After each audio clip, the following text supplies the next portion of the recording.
to come to London, 'cause I couldn't find a job. But I don't intend to stay long. If I make a few quick bob, it's cold up there in summer.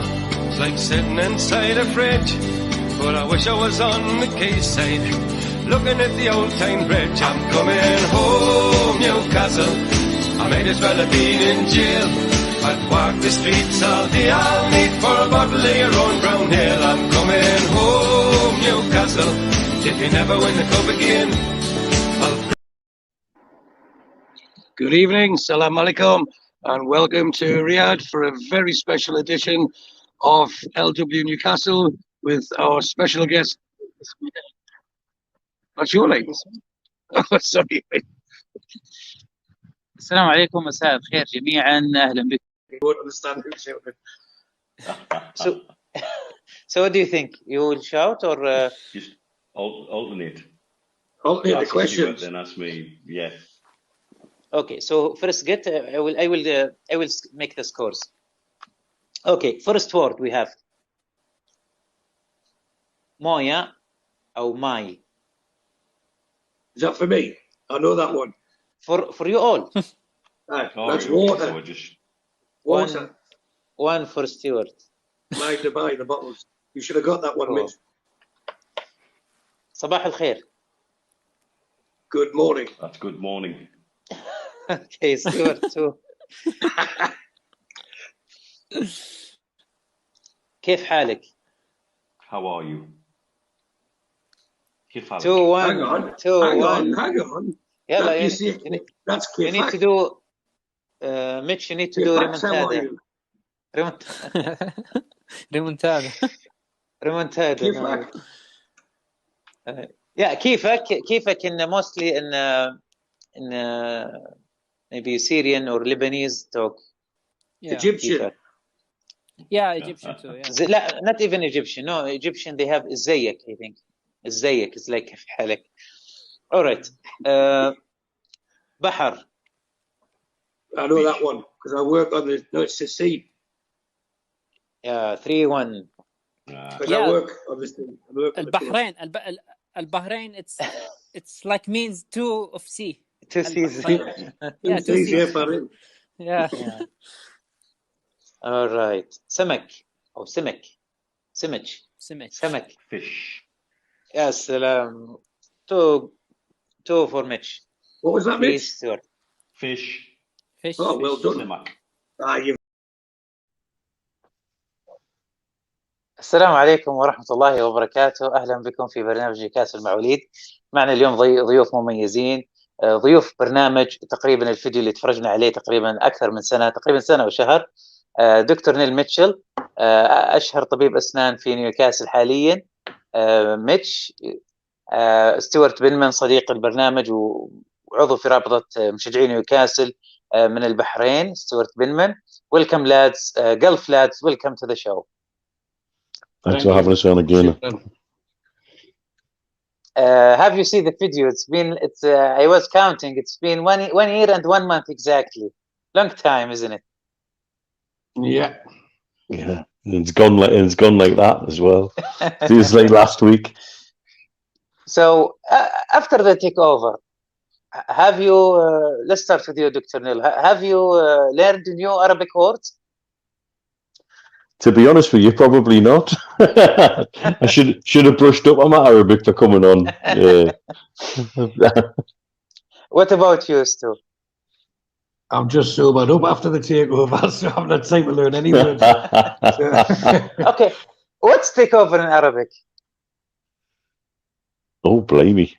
I would say takeover. Takeover, it's the same, isn't it? Actually, it's استحواذ. استحواذ, but don't worry. Sometimes even in Arabic they don't understand it very well. استحواذ. Okay, I would like to ask you, Dr. Neil, how does it feel for you after the takeover announced, or while we are waiting the takeover, and you notice and you see all the celebration in Newcastle? Did you wish that you are staying there in Newcastle and celebrate? Well, yes. I mean, gosh, it would have been amazing to be there around, what you saw around St James's Park. The day of the announcement was just unbelievable, but not unexpected for us, because I mean, it's one of these things where, as a football club, we've had so little success, yet we support the club through thick and thin, and to see everybody to be able to release some of that joy and to see hope and many other things return to the club was fantastic.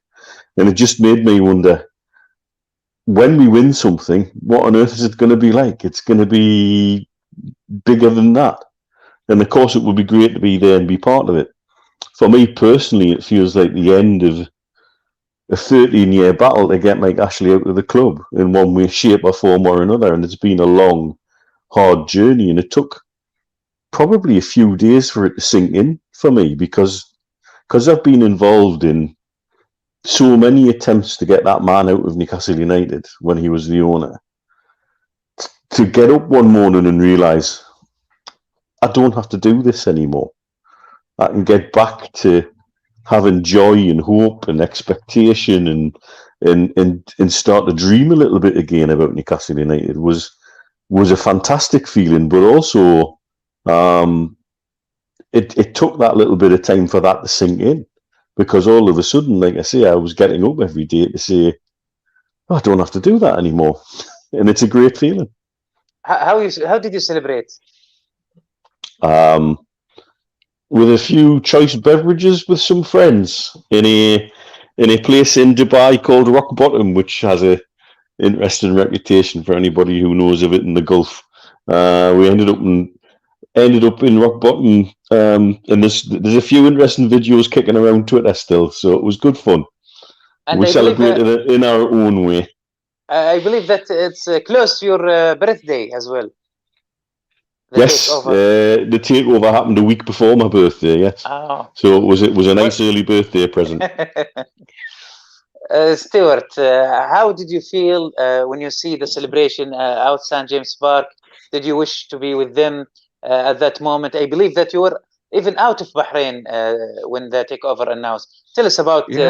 Tell us in details, please, about that time, the announcing or before the announcing of takeover. We got word the day before that it was likely to happen, so it was just a case of it waiting during the course of the day. Then, to me, it made common sense that it would be between 5 and 6 o'clock on the day, because that would give the maximum exposure to the media for the main news bulletins in the UK. I was in the Canary Islands at the time. I was visiting family, and of course, I wished I was in Newcastle at that time. But more so was the first game, the Tottenham game, a few days later. It really did hit home that I wasn't in Newcastle, and it wasn't jealousy, but it was, or even sadness, because I was, by that time I'd travelled from Tenerife to Dubai, and I was with Mitch. I went to celebrate his birthday with him, and a few of us were in there. And again, it was a crack about atmosphere. But what it did, it reawoken the togetherness, and it gave us even more pride in supporting a club that has a support for a long time that it doesn't deserve, it hasn't deserved, and the loyalty of the fans, to me, is rewarded, and I'm looking forward to a bright future with following Newcastle United. And how you celebrate? I have to be conscious of who's watching and who's listening today. But what I did, actually, to be fair, the next morning I went to play golf with my son, and he says, "You're not even happy." He says, "You should be doing cartwheels and stuff like that." And I says, "No, I am happy." I says, it's the magnitude of it, not shock. It's like, it's not even disbelief. It was the overwhelming sense of satisfaction that it had actually happened. And during the course of the following day, You know, it's once it starts sinking properly, you know, you end up like smuggling for no reason. You know, it dominates what you're thinking, and you have a little grin to yourself. And then my son, as I've mentioned on other podcasts, he was a Newcastle supporter, but changed his hand to supporting Tottenham. So I was winding him up constantly, saying that we'll pass them by pretty soon, and Newcastle is going to be the biggest club, not just in the league but in the world. And you know, then the banter started, and it was the reality. It's an amazing thing, but I think we haven't even touched the surface of what's to come. There's such. I don't think we should underestimate the magnitude of what needs to be done. The mess that was left, the emptiness, the shell of what the club was. You know, there's everything that needs to be, anything you can think of needs to be done. The one constant is the huge support.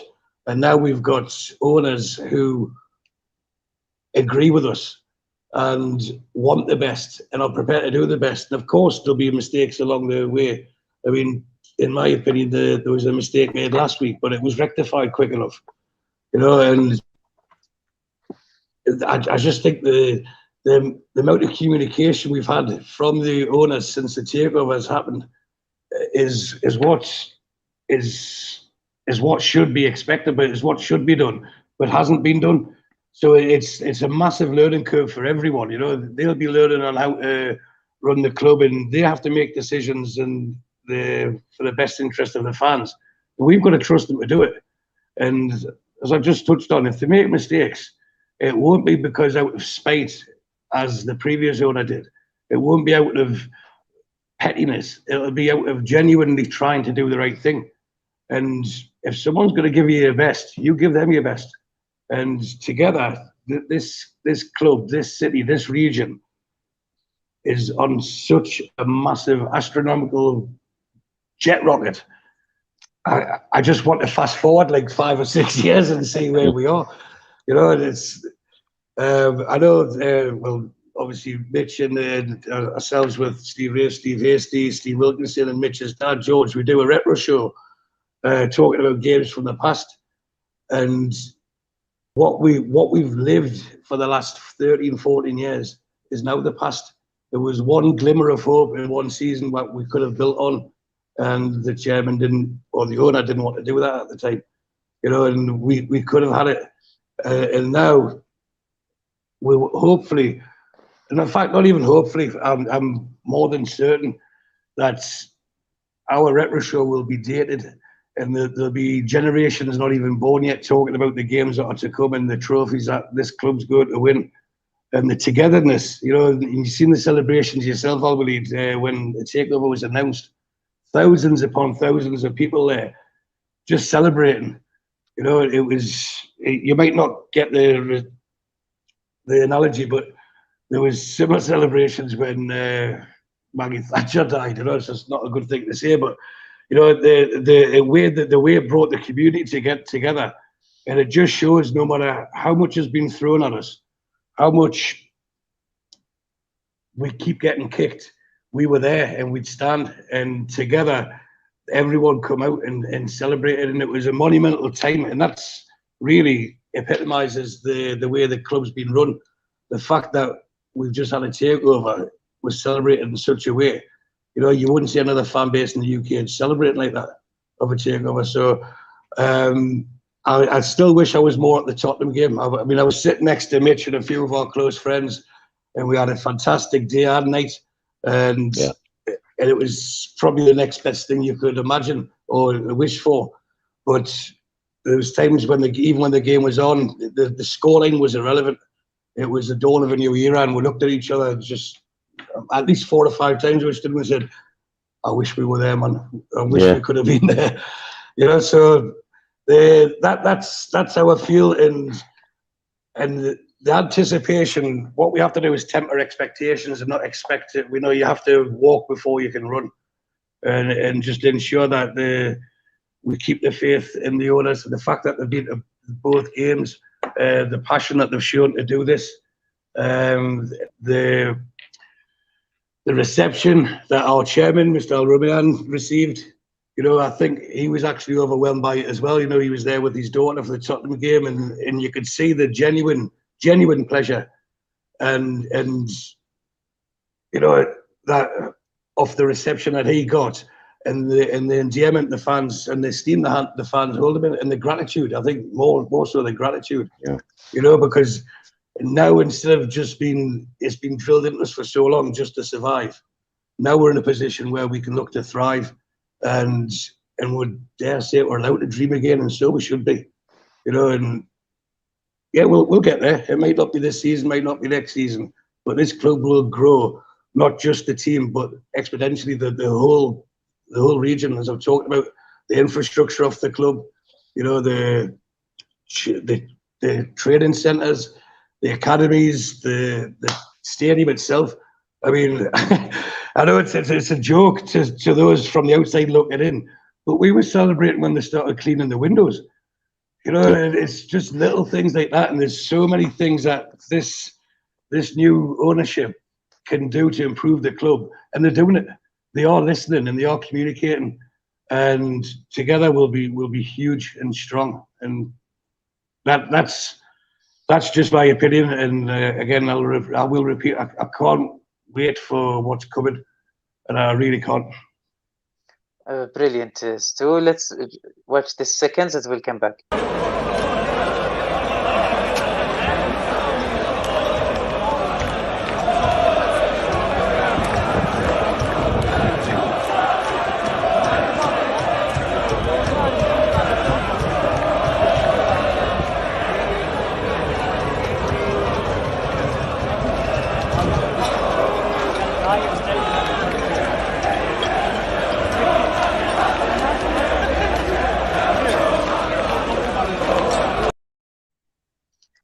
Dr. Nil, have you been worried that we will have another shock like what we have last year? You know, with the story that the takeover was just a button away. Do you have something like a deja vu or something? Have you got the feeling? No, you know, this time it's done and it's for keeps. And so, I mean, I've been fortunate enough to have been part of or involved in some way with a number of attempts in the past to remove Mike Ashley. Came very close with a bid led by a Canadian consortium to buy the club in 2012. For example, helped Midhat bin Zayed Group here in Dubai, trying to resurrect their bid just before PIF were announced to be interested. And we've got things very close before. And I thought we had this one done just before the Premier League played their dirty tricks. So no, there was no deja vu as such. It was more just before the elation relief that it was finally done. And I'm proud that in spite of what everybody was saying, we knew that nobody was walking away.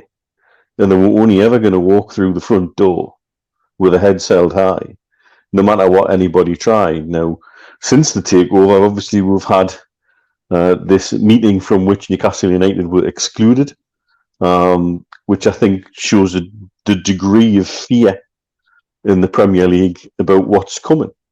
And they know what's coming. We all know what's coming.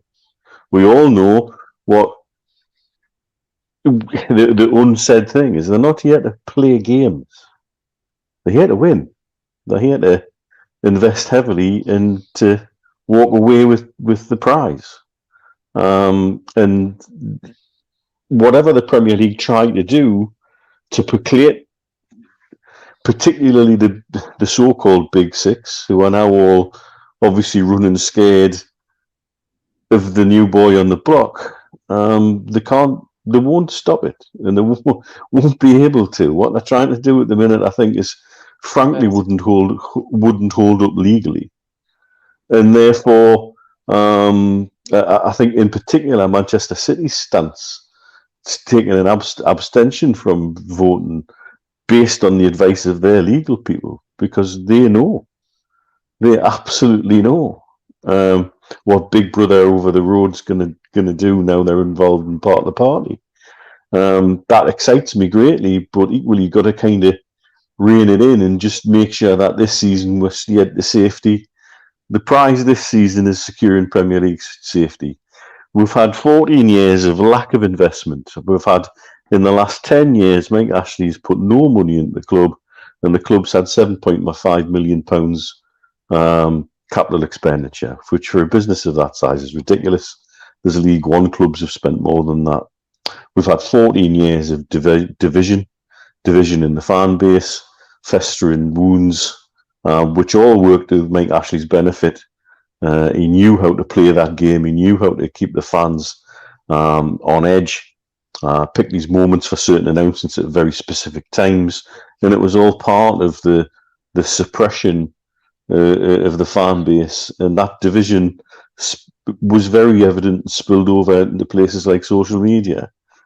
It's very apparent now, post-takeover, the green shoots of healing are there, and people are starting to stand united again. We see what's coming. It's brought that fresh hope, and it's brought a bit more togetherness. Those celebrations say one thing, togetherness. And so that's what I'm delighted to see, is that we're united again, and united behind one vision. And we've got a ownership structure who have the same vision as us, and we feel that. We've had more communication from the club social media, I think, in the last 2 weeks than we've had in the previous 5 years. You know, it's and there's even a lightheartedness return to that when they were reporting on I think it was an under-23 game where there was a trialist playing. And they were able to make jokes because the trialist scored a goal and it was only listed as trialist, and the social media was saying what a wonderful evening for the trialist family and things like that. Making jokes on social media, something that's gone from the club. Humour left the club. Any sort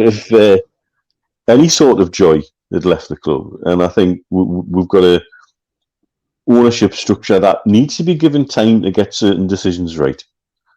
And they're going to get some decisions wrong. But I think everybody appreciates that, and that any time that a decision's made that hasn't gone according to plan, I think it's fair enough to say the fans are going to be understanding of that. The honeymoon period is long. I think because everybody understands that they want the best for the football club. And so I think when time comes for certain tough decisions, no matter what, the fan base will listen, because again, already, take for example, there's already stories in the press, very deliberately I would suggest put there, talking about naming rights for the ground as an extra source of income. And the reaction from the fan base has been much more positive than people would have thought. Why? Because they feel like they're being reached out to. They feel like if they have any concerns, they will be listened to. And that even if they make a decision that goes another way, or goes against the way they want to, they feel that they've been heard out and understood. And then we'll go forward together. It's not always what you intend to do, it's the way you do it. In all my time of dealing with Newcastle United supporters, and particularly when in the early days of the supporters club that we set up that evolved into the Supporters Trust, going out and speaking to Newcastle fans, the most important thing you can do to any Newcastle fan is hear them out, listen to them, make them feel involved in the process, make them feel involved in the decision making. And even if that you take a decision that they don't necessarily agree with, if they feel like you care, and if they feel like you have listened to their point of view, then everybody's fine and you go on together. And I think we have an ownership structure here who are genuine custodians of the club and recognise the heart of the club is always the fans, even though it's not necessarily their name above the door. That you're the custodians of something that is not just, it's custodians of something which is in the heart of the city and is the heartbeat of the city. the pulse of Newcastle generates from St James's Park. There's a apocryphal tale that if Newcastle win on a weekend, productivity on the following Monday goes up 30%. I could probably believe that because the atmosphere in the city is always bouncing after a win at the weekend. And people seem to have their heads up and the smile on their face, even if it's grey and miserable and raining and cold. They don't care because they won at the weekend, you know? Exactly, yes. I'm still smiling. Stuart, remember, I remember we are on a show together, William Kennedy and Keith Patterson, Wednesday, before one day or same night maybe of the news become closed, the takeover will be announced. Have you got the feeling that it could be like fall, like April fall last year? No, I think this time round it was more realistic. I think the consortium, like we talked about before, they learned from the mistakes. They kept very tight-lipped about it. And I think the pressure on the Premier League was overwhelming. And once the CAT case was allowed to run, once it got into court to decide, I think the reality dawned upon the Premier League that, even if they keep trying to refuse it or delay it, then the exposure would do more harm than good. But that all said and done, what we've got is we've got very astute owners who make very astute decisions, and the serial winners. And there's an old adage that trust has to be earned, has to be gained, not given. But I believe there's a huge wave of fans willing to give the trust immediately, because we know that they've got our club, their club, at their heart. And I know Mitch said it. Yes, they're there to make money. That's what they've done all their lives. And this club hasn't been chosen by a mistake. They haven't just looked down the Premier League now, but pick them. It's all about potential. It's all about business. It's all about making money, but making money in the right way. And the words that we've already repeated, the communication it's so far, it's been massively impressive.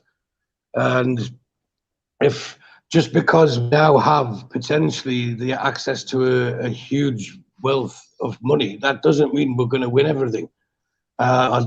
Look at Everton as an example. How it's about managing things correctly as well. The whole structure of the club. Everton have thrown a whole lot of money at players over the last 5-6 years, and they just seem to be going. Well, they don't seem to be going anywhere, do they? They're always going to be finishing round about 8th, no matter how many times they spend 50 to 100 million pound each transfer window, to the point where they've now got Rafa Benitez in, and he wasn't any money to spend due to the mismanagement previously. So I think I talked about walking before we can run. There'll be a long-term plan with this, and I know Mitch mentioned that the key to this season is survival, and of course we want us all. There's not a Newcastle fan on the planet wants us to get relegated, but even if that was to happen, it wouldn't be long before I think we'd come straight back up with the backing and the financial plans that were put in place. Whereas if this takeover hadn't happened, we were on a very perilous road to relegation, and I don't think many would have been confident of a quick return to the Premier League. But even then, return to what? Where survival is the biggest hope you've got. It's the most you can hope for is just to stay up. There was this. We want to be able to compete, and now we can do more than that. But again, let's get to there first. It's going to be like a game of snakes and ladders, but someone's moved a lot of snakes off the board. There's going to be a lot more ladders than there is snakes. Do you know that game, Al will eat snakes and ladders? I know, but I never played. Okay. But as long as you're aware of it, so yeah, we will get there. We will get where everyone wants to be, and there's models to follow. There's the Manchester City model. To me, that would be the way to go. And let's let's just enjoy it. And these are the two words I've kept repeating since the takeover happened: is enjoy it. And there's a bigger acceptance.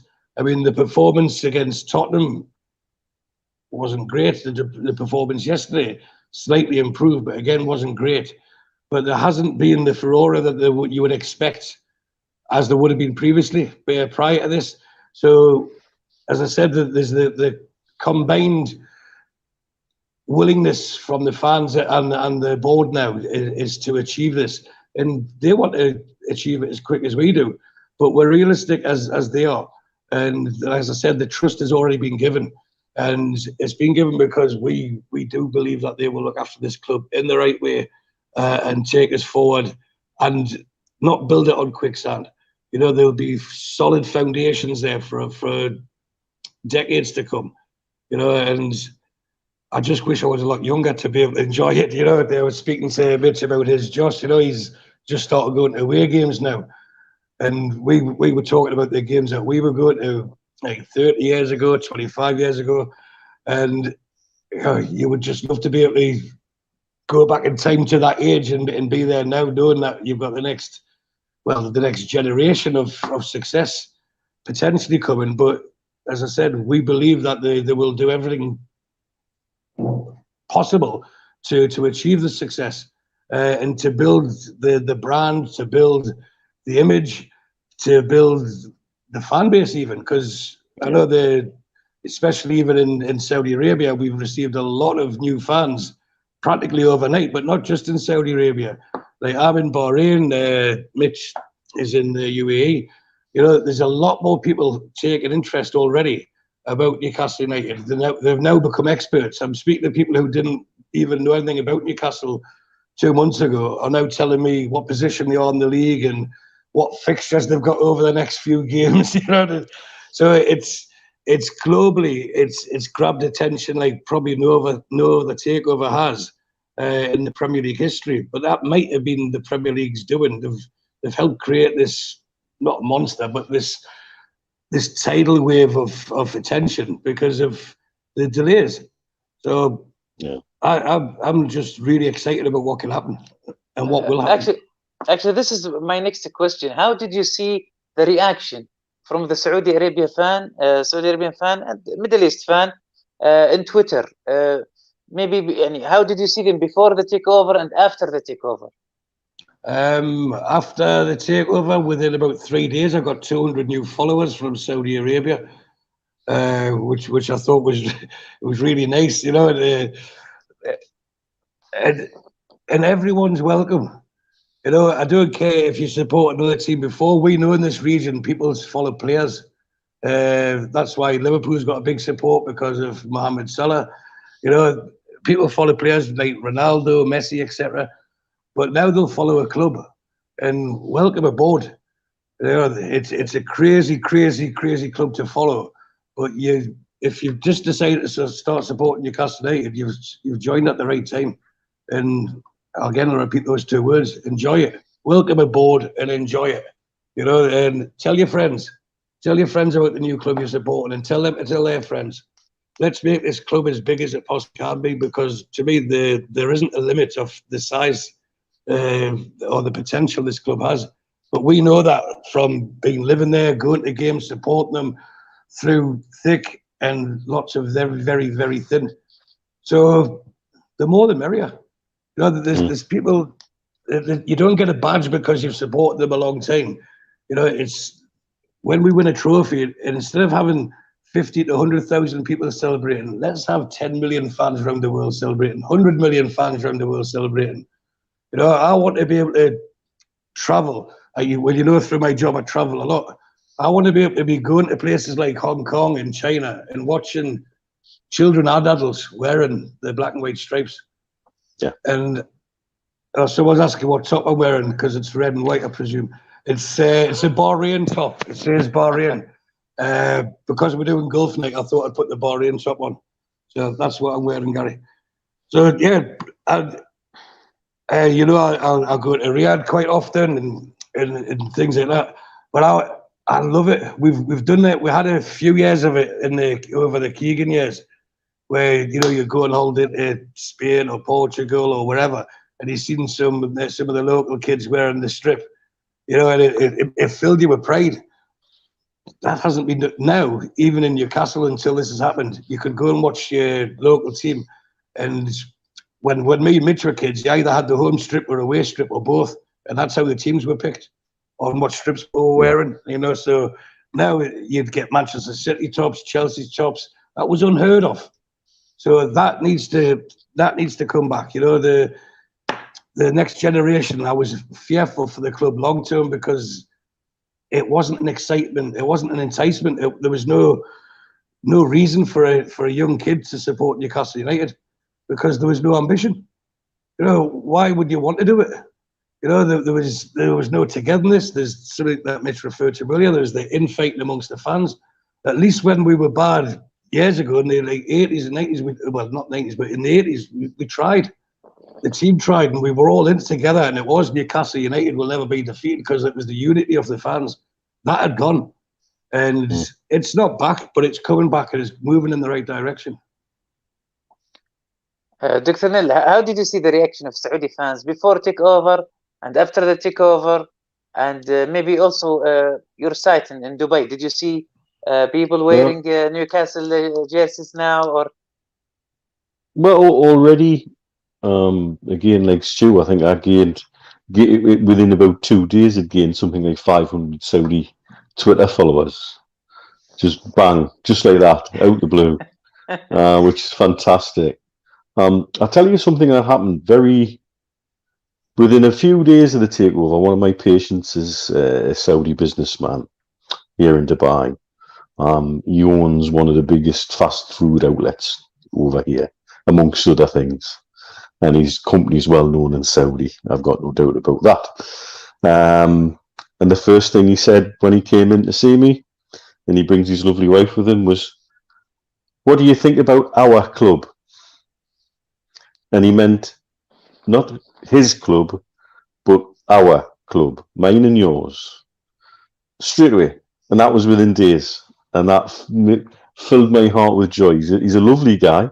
He's not somebody who you would put down as a football guy necessarily. But even he was excited about it. Have you seen the signs on the malls in Riyadh? The deal is done. What do you think of our club? And that was... And something very similar to what happens in Newcastle is that whether you've been to 1 game, no games, 10 games, 100 games, or every game, it's our club. He knows that you support Newcastle. Yes. Okay. Yeah, I think just about everybody here knows I support Newcastle. The way I make my mouth go on Dubai Eye Radio on occasion. Somebody did one of these caricature type pictures of me, and that hangs on the wall in my surgery, and I'm wearing a Newcastle shirt in it underneath my white coat. So yeah, I think it's pretty obvious that everybody knows who the Geordie dentist is and which team he supports. I remember Joe Morrison. He said he's a patient of yours, and he said, he is. I always, my mouth is open while you are working, and you are always to talk about is Newcastle. Yes. Yeah. Everybody knows if I'm running late, it's because somebody's got me talking football usually. So yeah, in similar vein to that you could go through Newcastle after a game and you'd be stopped by some old lady at the bus stop, and the question she would ask is, "How did we do?" It's that sense that it's all us and it's all ours. It's our club, you know. And I think very much as a fan base, it's something that as a fan base will be very new to our supporters. Having fresh faces who are now coming along for the ride. I think if you take, for example, how Liverpool supporters base is accepting of that, but Liverpool have had international supporters, and particularly supporters in the Gulf region, for tens of years. You know, Liverpool were one of the first teams to come out and do training sessions in the region, and so they've got long links with the area. And so on a match day, they have what you could consider football tourists amongst the crowd, people who are coming, it may be their first game and they may have travelled halfway around the world. That for our fan base will be a very new experience. And I think as a fan base, the exciting opportunities there are to embrace the world and open our arms and say, you're one of us? Come along then. Away, come for the ride. And I think that's what I would love to see us grow together in some ways. Newcastle as a city, as I grew up, I think the city grew up. And the city started to understand its place in the world a lot better and became a much more open, welcoming and cosmopolitan city. That is black, white and every other colour you can think of. Yeah, absolutely. Yeah, absolutely. Through the Keegan era in particular. The Tony Cud number prior to that, and then Medina and stuff like that. Yeah, absolutely. It really did. And you know, there's one thing I wanted to interrupt when you were on such a good roll. There was mentioning about welcoming new fans. It's our job as existing fans to welcome them, to be ambassadors for the club, but also to educate them and be open, you know, and answer questions. And if someone wants to know more about our club, we should be proud to tell them about it. We should be, you know, chests out and, yeah, this is our club. Thank you for choosing our club. You know, and in time, they'll become ambassadors for our club.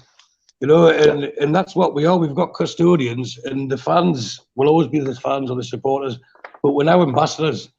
And when people visit Newcastle, they'll see what a Geordie welcome is. You know, they'll see how welcoming the people are. And I've had this conversation with you in Riyadh, I'll believe, when you were asking me what's the difference between Newcastle and, say, London, for example. And I likened it to London's a bit like Dubai, where it's all very busy, hugely multicultural, but no one gives you the time of day. You know, if you don't know the person, and the saying is, I've just touched on it there, they wouldn't give you the time of day. If you're in Oxford Street in London, وليد yourself, and you just stopped someone, and it was quite clear you weren't from the UK, and you said, excuse me, have you got the time, please? They would just walk straight past you. You wouldn't get the time. Now, if you were dressed in your throb and you were in Newcastle and stopped someone and asked them for the time, you wouldn't get the time either. You'd get a conversation. You'd probably get invited back to their house for a meal.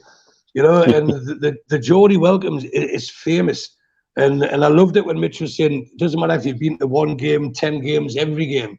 You know, everyone's got, I mean, look at Mitch's mother, for example. She doesn't go to many games, but I bet you she's a staunch Newcastle supporter as his dad is. You know, it's part of the duty. And if we can share a percentage of that, a small percentage of that, and spread it around, then our custodians will be as proud of us as we are of them. And our job, I honestly believe that we can grow very fast off the field, providing on the field is going in the right direction. And I know you're going in Newcastle soon, وليد, don't you? Actually, yes, I'm coming soon. And someone close, I don't want to mention his name. He offered me his. He said he have another home and it's empty, and he offered me to stay if I come. So this is what you said about the welcoming. Yeah. But that's it. It's important that, but not just you, وليد. I'm sure there'll be hundreds already, if not maybe thousands, of people from Saudi Arabia. The curiosity will be there. Who is this club? Why have PIF invested in this club? Why this club? Why not another club? A club that we know may be better. Let them come. Let them come and find out how proud a region it is, how proud a city it is, and what a fantastic place it is, and what fantastic people they are. And they'll go. They won't visit once. They'll visit again and again and again and again. And that's why, I mean, it could be a conversation for another time, but that's probably why eventually we will need a bigger stadium, because that's the trajectory we're on. And we can't have all these new fans coming in with the existing fans. I go back to the time when there was, 12,000 waiting list? Yeah. Just to even get a ticket, just to get to a game, 12,000. So if you add that on, that you're up to 64,000 already. And that's without the new fans coming in. We know that there'll be regular flights from Riyadh to Newcastle. That's going to happen. It has to happen soon. And Mitch was talking, you believe there'll be 2 a day from Dubai in the near future? I think the minute the momentum grows, and I can't see why there wouldn't be regular flights to Newcastle from Riyadh, for example. Yeah, that when that happens, Emirates are going to have to up their game because they're going to lose custom in the region. And there's only two ways to do that. They either put an extra flight a day onto Newcastle direct, or they finish the runway extension at Newcastle and stick an A380 on every day. Either way, Newcastle wins. Either way, we benefit from more transport infrastructure, more ways to access the world, more people from the world coming to us, and all the things that brings into the region financially and opportunities for business and all of that. This this deal is almost like a regional investment deal with a football problem, and that what we stand to benefit from in the Northeast as a region, not just in Newcastle as a city, is immense. And I think that's the kind of thing that's going to happen. Because that's natural, because again, we know what everybody's like in this region. We know that if Emirates see somebody else from the region coming into what they probably would already see as their turf, they're going to have to up their game. And so, and ultimately, we benefit from that as people from the region, as people who want to travel home. It's fantastic. Yeah, I think we should buy a stall for flat caps for when the people from the Middle East are leaving Newcastle, so we can swap headgear. Let them have the flat caps at the airport and sell them off, because we'll be proud for that. No, it's the hotels as well. It's a massive knock-on effect, isn't it? If the hotel rooms are busier, that means they need more waitresses, waiters, they need more reception staff, they need more chefs, and everyone benefits, and it's the term sleeping giant gets bandied around a lot. But my God, this is one of the only clubs in the UK that really does deserve that title. There is a couple others, but potential-wise, might be biased in the statement, but I don't think there's another club. It's similar to when, if we go back to when, I know you've got his haircut now, Al, when Paul Gascoigne signed for Rangers. My dad's family, well, not Rangers fans, but my father's a Hearts supporter, and he was telling me that he believed that Hearts could afford to buy Gascoigne.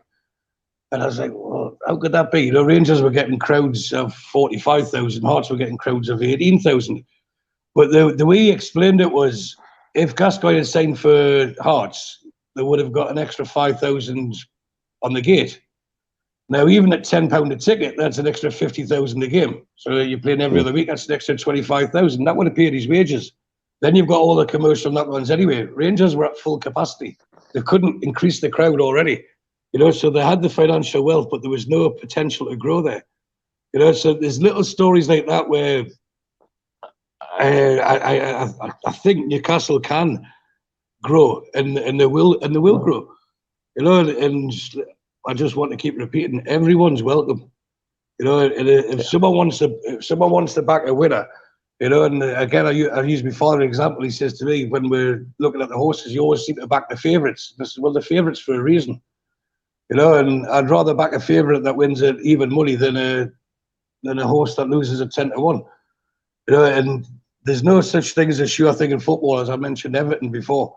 You can throw a lot of money at it, but it's how you spend it, and the astuteness of our new owners. They're winning everything they do, and that's because they do the due diligence. That's because they make the right decisions, and they make it with a business mind as well as an emotional mind, and they have to be careful of that as well, because this club can suck you in. The support of this club can suck you in, and you can't start leading from the heart. But we've got plenty of time for that to happen. When we're winning things, then we can start going crazy. And we'll get the right manager, and if we don't get the right manager, we'll get the right manager the next time or the next time, because we've got people who want the best. We will talk about the right now issues, maybe let's call it. But let's comment or let's question regarding Man City. Dr. Neil, I know you are in Dubai, so have you heard how you can compare between the project of Manchester City and Newcastle? Manchester City with Emirates and Newcastle with Saudi Arabia. Have you heard some maybe Emiratian fans talking about competition expected in the future or near future?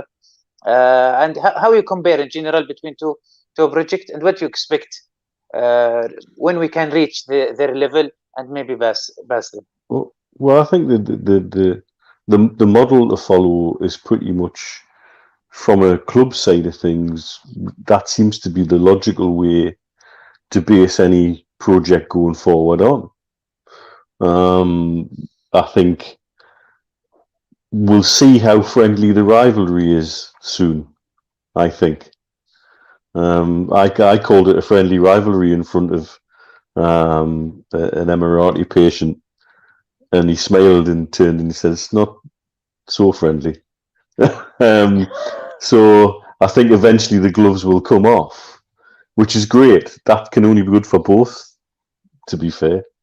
Because if we're both going at it hammer and tongs, then it means we're both doing well. I think that there are mistakes that were made as Man City grew that could be learned from, and tales that could be heeded by the new ownership structure. I think that's why, when it comes to managerial appointments at the moment, they want to get it as right as possible first time. And I think that's very clear to me. So I think in some respects that does us a favour, because we have a little insight into how not to do it in certain occasions. I think obviously, though, the biggest difference is scale. And that's what frightens everybody in the Premier League. Is they know what a juggernaut Man City have become. And now here comes somebody with the ability to invest 10 times that and still have change in their pocket. Of course, that terrifies some of them. I think Man City is a club, and I think the supporters of Man City, particularly here in the UAE, I think would welcome that challenge. I think they'd welcome it with a not so wry smile on their face, and so it's wonderful to anticipate something like that. And for me, going forward, the more black and white stripes I see walking around the streets of Dubai, the more black and white stripes I see when I go up to see my daughter in Ras Al Khaimah, the more black and white stripes I see kicking around the various hotels and bars and restaurants, the better, because I know it's going to come. Because, like Stu says, we know how football support works in this region, and it's not quite the same as what we're used to. And that's again something as fan base we can learn and embrace and understand. It is a different beast. I never forget the day that Bayern Munich played Borussia Dortmund in the Champions League final, and I've never seen so many Bayern Munich and Borussia Dortmund shirts kicking around Dubai before or since. But that weekend, it was all about those two clubs. And so we can bring even a modicum of success. And there are loads of other ways you can win hearts and minds over here in this region that I know the new owners will understand. And I think Stu, who basically could sell sand to anybody in this region himself, will understand better than I do, even in terms of getting people on board and getting them to come along for the ride. And I'm all for it. I really genuinely can't wait until I go past somebody wearing a black and white shirt who patently isn't from Newcastle, but it'll make me smile. Yeah. I'll give you an example, Albany.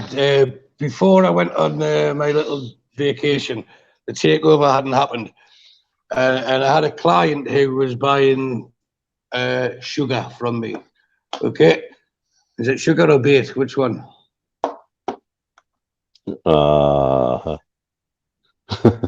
وليد, an apartment, is it sugar or bait? I'm sorry, I didn't get it. An apartment, is it sugar or bait? How do you say it in Arabic? Apartment, شقة. Sugar, there you go. شقة. So he was buying the sugar from me, right?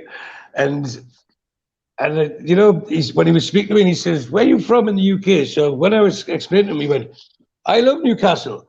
I went to university there," and he went initially went to London, and then got invited to a weekend in Newcastle and changed his university, changed his degree because of it, and sat out and went back the following year and moved to Newcastle, and he lived just above the where the Odeon used to be. I don't know if it's still there now, but he was showing us pictures where they did the Transformers video, and from his apartment he was showing us.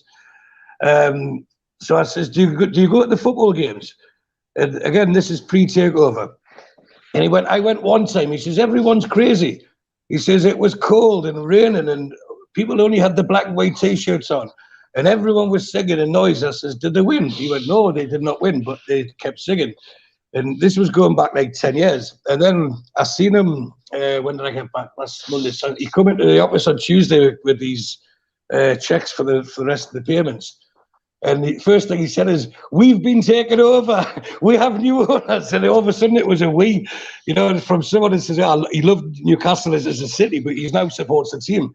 And he's Bahraini, you know, and he was with his sister. He was saying, no, you have to come to Newcastle. And she went, Mr. Stewart, he would never let me go to Newcastle. And he was smiling. He says, you know why? You know why? You know what the good nights are like. I didn't want my sister to see these good nights. You know, and he was like, he says, but now she has to come. She has to come to Newcastle, you know. So already, and that's like that would have been like what, maybe it's just over 1 week, 10 days after the takeover had happened. You know, there's a buzz, and I work for a company here in Bahrain that has, I would say, 60, 70 staff in it, and there's only 2 of us from the UK. Strangely, both of us from the northeast. The other lads from County Durham, and everyone else. I have football conversations every day, and every single day the talk of the takeover gets mentioned. And I kept saying it'll happen, it will happen, and they were hoping it wouldn't. So when I've returned, I've never said anything. I've just kept smiling, and then straight away you can hear the fear or the trepidation in the voices. Yeah, it's going to be a long time before you win something. I went, well, at least you accept we're going to start winning, because you know it's banter with other football fans. But to be fair, there's, like I say, I've got Bahrains that support Liverpool, some support Inter Milan, some the different teams. But when I'm speaking to Saudi clients, they're genuinely excited about this new football club that they've got. You know, it's gripped the region. And I'm sure it's like that back home and probably other parts of the world, but it's a proper buzzword now, isn't it? It's Newcastle. Everyone wants to talk about it, and you know, and how proud are we to say that we support them, you know, and bring everyone in. Let everyone else support them as well, you know, and we will have a team that's going to make us proud. But the pride has always been there. We've now got a reason to be proud, and I think that's the important thing, the message that we all have to remember. And as long as we stick together, there will be mistakes, but there'll be more positive than negatives, that's for sure. I would like really to just wait for next season. Hopefully Newcastle team will come to Saudi Arabia and they will watch the support. I think for sure they will. I think that's the pre-season training sorted out. But yeah, saying that, the heat in the summer might be a bit different. Maybe winter training. You will see how the 30 million Saudi support Newcastle. You will also be shocked as well. Yeah, I'm looking forward to it. I wish I was coming to Riyadh soon. Probably December, if I've, with any luck, I'll be back in Riyadh. Let's talk a few minutes about Newcastle now. Of course, you know about the coach, the game yesterday. Let's start with you, Dr. Neil. How you see Newcastle now? Are you worried? And your thought or your take on managerial who should be the manager in this moment? How you see Graeme Jones? Sum up the situation by your own words. It's a very difficult problem to solve. In some respects, the ideal way to deal with this would be to bring in an experienced pair of hands who could take the club on to the end of this season, get the Premier League status secured, whilst then buying time for the owners to decide what kind of structure they want in terms of manager. Do we want a director of football or a sporting director? And then how does that interplay with how the manager works? How does that work in terms of who decides on transfers, etc., etc.? However, I can't see anybody being necessarily willing to accept a short-term position that might ultimately see them shot out the door, but after they've done the dirty work of keeping Newcastle United in the Premiership. Right, thanks very much, goodbye, there's the door, here's your money, see you later. So I suspect that's why they've taken a step back, and what they're trying to do is work that out in as short a time possible, whilst keeping some sort of continuity for the playing staff with Graeme Jones, and say to them, okay, you've got 2 games, then there's an international break, and hopefully by then we'll have an idea about where we're going with everything. Because it would be also easy to appoint a manager, but then what happens if you then appoint a sporting director or a director of football above that manager, and they don't get on and they clash? And doing it that way around is putting the cart before the horse. It would be hard to do that. The problem underneath that is there's so many other things that needs rectifying at the club in terms of infrastructure, in terms of playing staff and structure below the first team. We're on something like we're 3rd under 23 manager of the season already. You know, that's chaos. The new academy director is Steve Harper, the ex-player, and he's dealing with so much that's not right at the academy level. And if you are going to appoint, say, a sporting director is going to be involved in all of that, because that's what a sporting director does. It sets the ethos and the mentality, the playing style, and the mannerisms and the DNA of the club, if you will. If you're going to appoint a director of football, he'll be involved with some of those things, but not all of those things. And so the appointment's a very much more complicated appointment than I think people realise. And if you get it wrong, not only will that cost you a heck of a lot of money, we don't have the games and the points and the time to play with to then try and play catch up again from January. We need somebody who can make a difference from now until January, and then can bring players into that squad who are going to make a difference and improve. And so it's really a very, very difficult decision. So am I comfortable giving them another couple of games by putting Graeme Jones in place? Yes.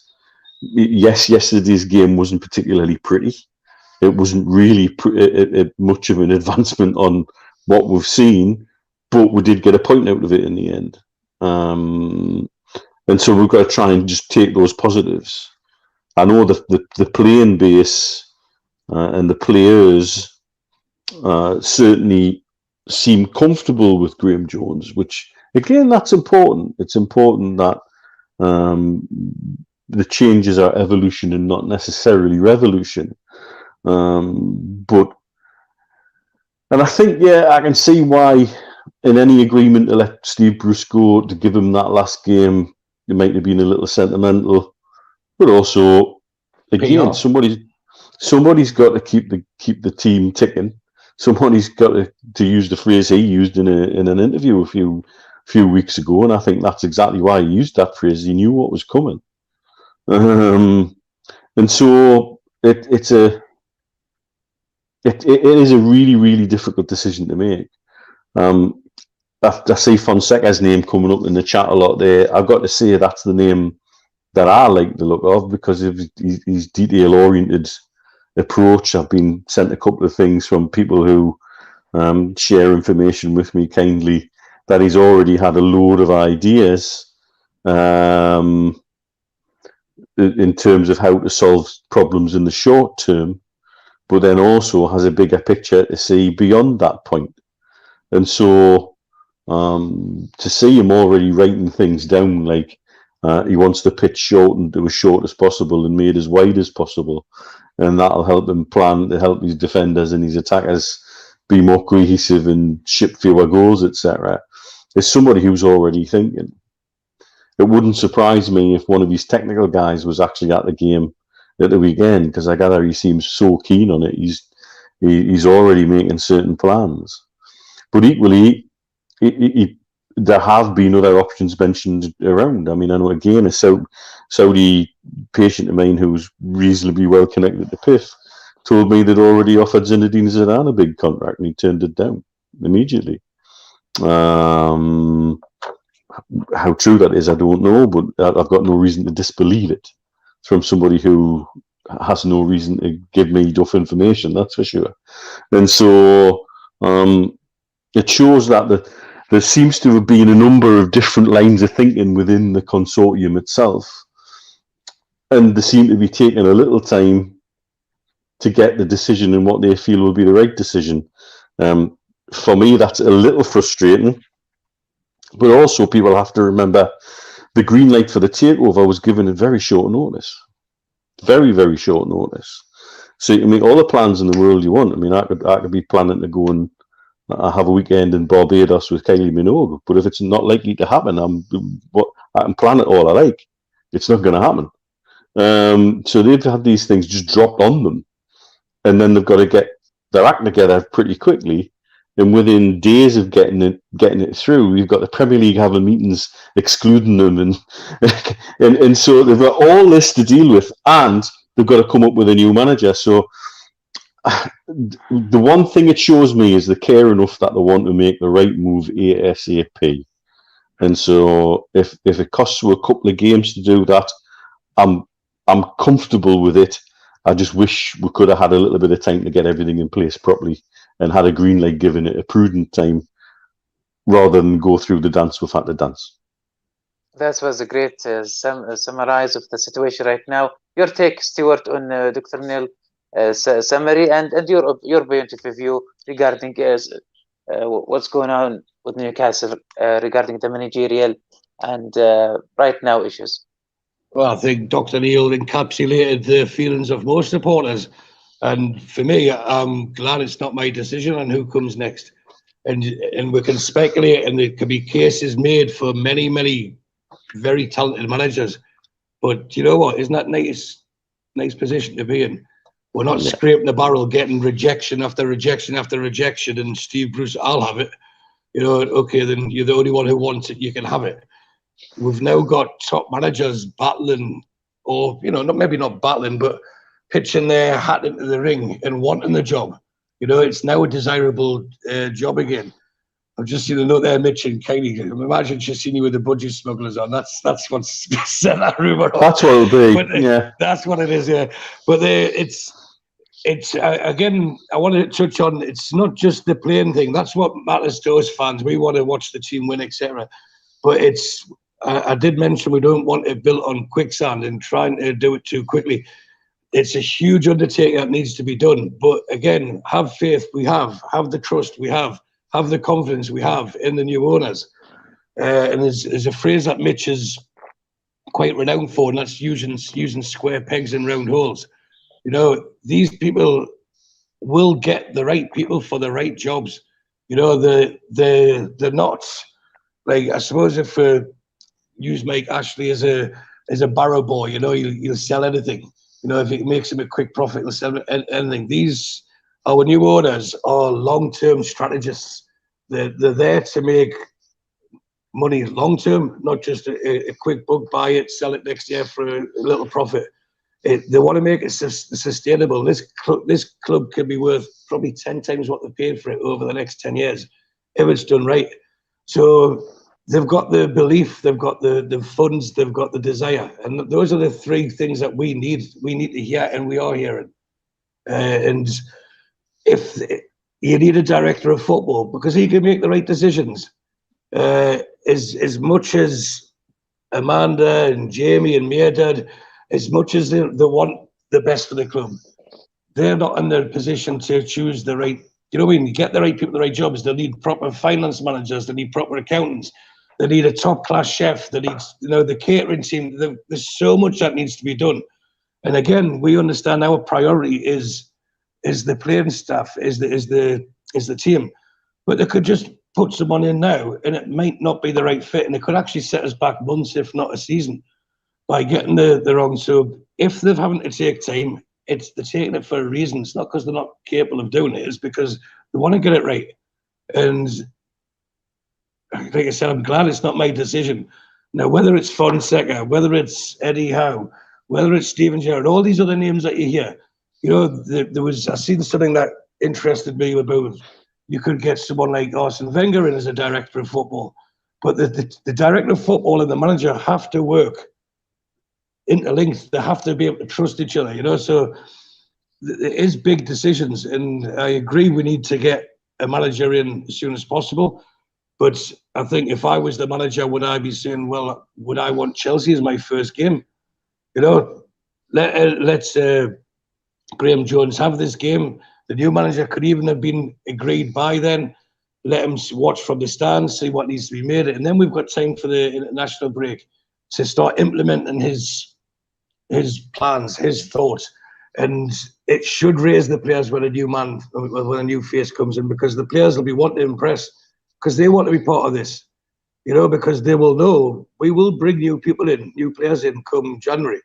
And you only have 25 in the squad, so some of them won't even be in the squad. So they'll be shipped out or just put out to pasture. And that's no good. I mean, we can joke, there might be some players that would probably accept that, hints at being lazy and stuff. But where's their career going if they're just going to sit on the sidelines and, who's going to try and buy them in the future? Come the end of the season, if you're a certain type of player that you weren't deemed good enough to get in Newcastle's 25, where does that leave their career long term? So a new manager will have his own ideas, but if these players don't want to impress their new manager, then they shouldn't be playing for our club. So this will be interesting. So we'll have probably 2 months for a manager and hopefully a director of football to evaluate the playing staff, see who has the capability to improve, see who's got the right attitude, see who's willing to buy into their theories, because that's it. They're the boss, and you can't argue with it. And we've all got bosses at work, unless you own your own company, and you'll never agree with your boss every day of the week, or every day of the month, or every day of the year. But if you know that boss wants the best, and you believe the boss can get more out of you, you'll give more to them. And I think this is where it's been a bit lax with Steve Bruce. And if we look at Graham Jones's impassioned interviews before the Crystal Palace game, he was getting a lot of plaudits because he's a local guy and because he was speaking from the heart. Great. I don't care if someone's from Timbuktu, if they're speaking from the heart and they improve this football club. But what I did take from it, and it was very subtle, but he did mention we had the players in yesterday, we had them in today, they'll be in again tomorrow. And that was, to me, it's a subtle dig at the previous manager. And we've all watched him this year. It's like he's give up. He's just wanting to say, just pays off. I won't resign.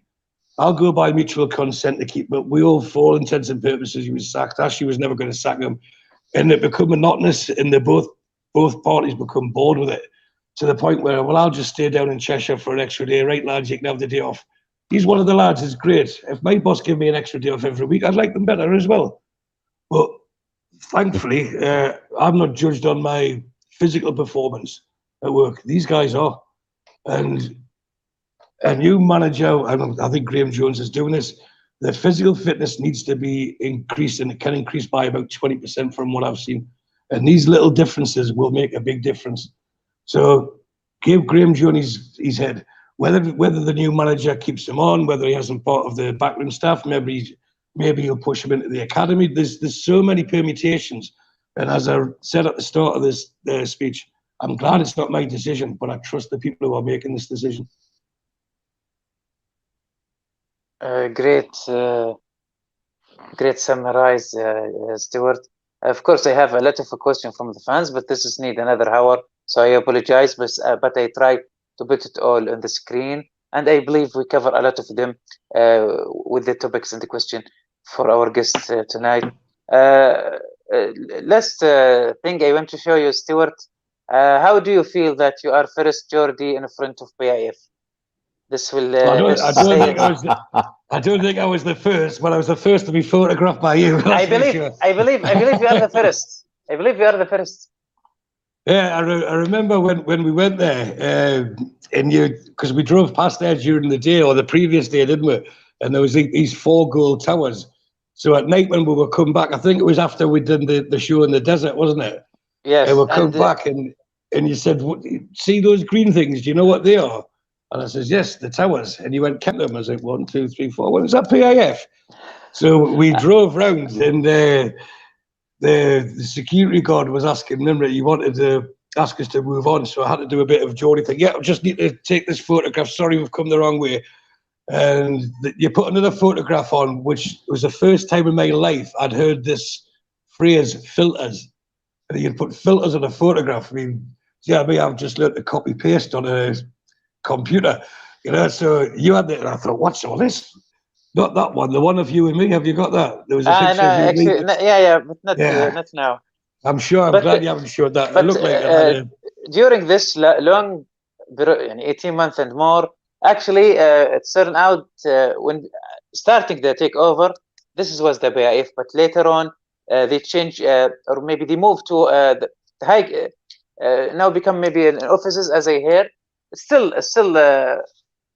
belong to PIF, but PIF high HQ headquarters moved to another building, which it's in my team of the show, the tallest building. The Kingdom Tower. The Kingdom Tower. Yeah, they call it the Economic City in Riyadh. Yeah. They move there now. But this is so. But you will have the honor to be the first one in the front PIF. I'm sure I won't be the last. And also, I was the first Saudi with the Newcastle shirt in front of PIF as well. You so were. This is in history. Dr. Neil Mitchell, final word for you. Also, I would like to ask you if you are coming, if Newcastle coming to Saudi Arabia. I think they'll be there in January for winter break. I think they'll go. Yeah, it's possible. I actually was chatting. I did a segment on Dubai Eye Radio over here the day after the takeover. I was speaking to Chris McCarty, who's the head of sport, and Tom Urquhart, who's a well-known presenter over here. And they've said if there's any hint of Newcastle coming for winter training, they're going to be want to be all over it, and they'll want me to come along with them. So yes is the answer. Hopefully, I'll be on Dubai Eye's ticket to do that. And even if I'm not, there's a good chance I'll make my way over via Bahrain and pick a certain person up along the way. Okay, last question. I promise. Chelsea game. What's the score? Because I'm planning to attend. So I'm afraid. Well, look, do you want to go first, Mitch? I go on. Chelsea looked exceptionally good against Norwich. And there's no doubt they're a very polished team. They've got a manager who organises them well. They had Robin meet here all the way through our game because he'd been in watching his game ahead of ours on Saturday. But they historically don't like coming to St James's Park. It's not a happy hunting ground for Chelsea. It's Premier League football. The beauty of Premier League football is on any given day, somebody can beat somebody else. Would anybody have predicted the Liverpool Man U score today, for example? Everybody can have an off day. Everybody can make a bad decision. VAR could chuck out the oddest red cards and the strangest penalties. And it's about time that look changed for us as well. And I think we saw that at the weekend. You know, for once, that's not a decision that would have been made in our favour even not so long ago, in my opinion. And Chelsea historically don't like being at St James's Park. So we've got a chance. Look, I would settle for a very hopeful draw, take 2 points out of those two games, certainly take it. We're going to need to work very hard. That, as long as we see, as Stu's hinted at, that little bit extra fitness, that little bit extra passion. And like I said on the Three Amigos at the weekend, look, if you can't get yourself up for these games, if you can't get yourself up to show our new owners that you want to be part of this football revolution, because that's what it's going to be, then I don't want you at the club. Correct. And if you can't show that passion, and you can't do that in front of 50,000 people at St James's Park, in front of the people who are about to make us the richest club in the world, and you don't want to be part of that in the future, get lost. Let's find you out, because we need to make some room in the squad. So that's what I'd say to the players: show that you're up for it. Because if you work hard in the Premier League, you can get results. And there's teams who've always historically worked hard. They've not been special teams, but their work rate and their effort and their togetherness gets them points in interesting situations. And Chelsea don't travel well to the North East historically. So, you know, come on, bring it on. I would take a hopeful draw. I think I'll stick with that all week. But yeah,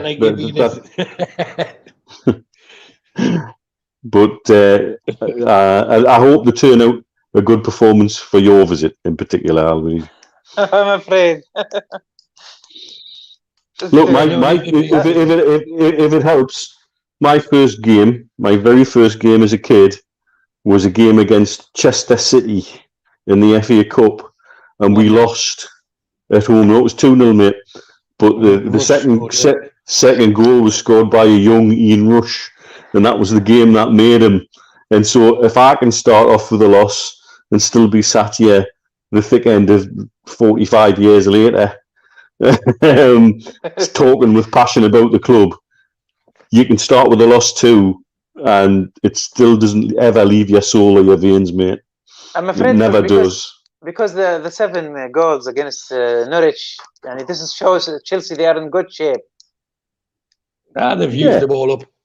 They've used them all up. My first game was a 5-0 win versus Manchester City. And you think, well, what's this is easy, this, isn't it? But listen, if we're being realistic, there's going to have to be a considerable amount of things go our way for us to get something like a positive result from the weekend coming, you know, from Chelsea. But again, we keep referring to, I'd love to say we're going to beat them 3-1, and I'll still bet it. I'll still have some money on it. But at the same time, it is possible. You know, a red card can change a game very quickly. You know, you can get an offside. You can, you know, the crowd can help. The players will be fitter. So you can make, I wouldn't say fanciful cases, but you can make cases for a result being more positive than what we would have thought. But these are still the same players that finished last season with a flourish, you know. And what's changed? And to me, it's the fitness and the fact that they've been allowed to do what they want to do. And it's like if you go back to your school and your teacher comes in and he says, "Well, these are the books that you've got to study from. Read it if you want. I'm not going to mark you. You know, I'm not going to judge you. I'm not going to give you the exams." You'll get 1 or 2 that will still try to better themselves, but the majority of people will just take the foot off the pedal and lose a bit. And that's what's happened with the squad. And it's survival of the fittest, and it's the ones that want to improve. You know, there's players there that can improve quite a lot. Has Joe Willock been anywhere near what he was last season? No. So that's a positive, because he's got so much improvement in him. We know he can do it. We know Fraser's a better player than what he's shown so far. You know, so there's 2 players. Almiron, hopefully, to start playing him in his correct position.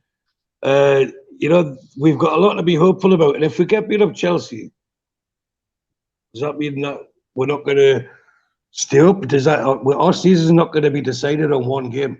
You know, but what I'd like to see is the players try and reciprocate the passion that the fans show and the fight at the show. And if they've got the fitness, they might be able to last longer without blowing themselves out. But I've seen some of the comments. Yeah, wouldn't it be great if it's pouring with rain and the wind's blowing a hoolie and stuff? And you start thinking, right, come and see if you like this. But the difference with Chelsea is they are meticulous in their preparation. And they don't have many off games. And of course, he'll pick a team that he believes can beat Newcastle. But complacency might just set in. You know, they've seen us struggle all season, and because their manager, greater manager, he's proven to be, he still hasn't got to grips with the Premier League yet. You know, he might just look at the league table and see this team that's never won anything and think, right, I've got a big European game the week after, and what do I need to do? Okay, I need to rest him. I need to rest him. And when you have the St. James's Park, and hopefully I'll believe you see this at the weekend, when you have the St. James's Park crowd behind you or against you, as the opposition will have, you can bring on the best player in the world. And if the environment's not befitting the best player in the world, and it's a blood and thunder game, the challenges are going in, you can come on and think, I don't really fancy this. You know, so we can make it difficult for them, but it has to be everyone pulling together in the same direction. So I'm not even going for a hope. I think we can win. I think we'll turn them over, and it'll be a surprise because it's not expected. But it's for those who have supported Newcastle, which most of the people on the chat have for a long, long time. It would be very much Newcastle United to just go and turn over Chelsea and put a great performance in. Now, just getting a bit further forward. I am sick of watching games and waving like this. Get forward, get forward. When, you know, it's like we've cleared the ball. Get forward again. You know, get the press on, but do it right. And I think another week with Graham Jones in their ear, he is the voice that they'll be hearing now. And they won't have to look and say, well, what does he think? Or I can go to him. It's his way or no way. And then the new guy comes in. And here we go. So let's get us a win against Chelsea, yeah? And I think we can beat them 1-0. Warren Barton, he expects 1-0 as well. Also expect the Crystal Palace game as a draw. Keith as well. Hopefully. Keith Peterson say hi. Hello, Shabs. All the best to the three of you. How are you doing, buddy lad? We would like to thank Dr. Neil Mitch for joining us in the Gulf Mags 2, Part 2. Also, Stuart Binman, Gulf Mags Part 2 as well. And we all wishing the luck for our club to win against Chelsea coming weekend. كان معنا دكتور نيل ميتشل من الإمارات والأستاذ ستيوارت بنمان من البحرين. أتمنى إن شاء الله أنكم استمتعتوا معنا بهذه الحلقة. شكرا لكم وتصبحون على خير. Good night. Thank you all. وليد, just before you go, I want to say thank you for inviting us on again, and enjoy every second of your visit to Newcastle. I'm sure you'll get a proper Geordie welcome, and you'll be wanting, when you get back to Riyadh, you'll be begging people to come with you and share the experience that you have. So enjoy it, my friend, and I'll speak with you soon. Thank you. Sure, I will. Thank you. My pleasure. See you soon. Cheers, guys.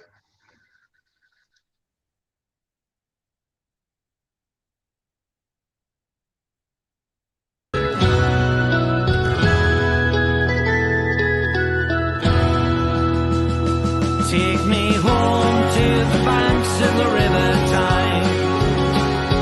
Take me home to the place that I call mine. It's a place of the best, 'cause it's better than